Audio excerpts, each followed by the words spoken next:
Glad you're up. New York City's top drug prosecutor has a weed warning for the Empire State. Yes, she says there would be more pot palaces than Starbucks if medical marijuana is indeed legalized, and she points to other states where similar laws have already been passed to prove her point. Bridget Brennan is the New York City Special Narcotics Prosecutor, and she's our guest this morning. Good morning to you, Ms. Brennan. Good morning. All right, so you say, watch out for what's about to possibly happen in New York, just like in California. Where does this stand?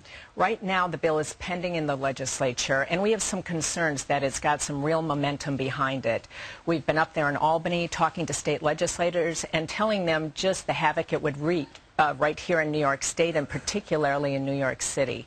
Of great concern to me is New York City, and I think the best comparison is with L.A., where there are more pot shops than Starbucks, and I could see that happening right here in the city. Where you can get they say you can get a prescription to use marijuana by saying you have headaches. Absolutely. I mean, that's been the case in L.A. I think legislators have learned a little bit from that, but certainly not quite enough. All right, and this all comes down to money.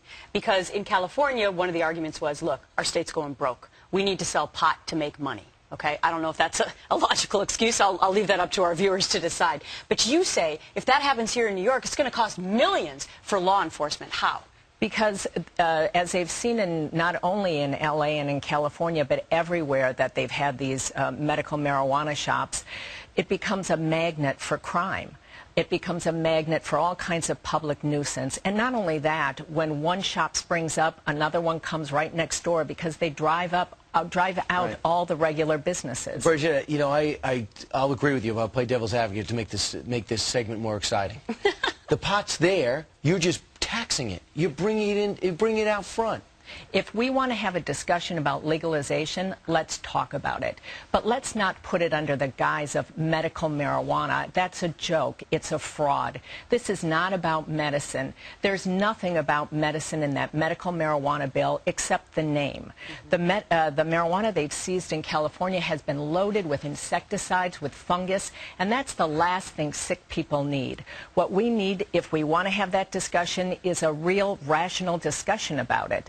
Not a joke, not a fraud of medical marijuana. What an interesting point, because I can only imagine that the people who do want to legalize marijuana are like yippee-skippy to medical marijuana, right? Because it's a cover.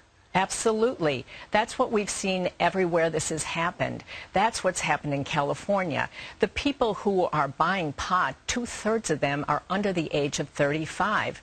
That's not your sick population. Not usually. Special Narcotics Prosecutor Bridget Brennan, thanks so much. Thank you very much. Good luck in your fight. Thank you. All right, 5 minutes before the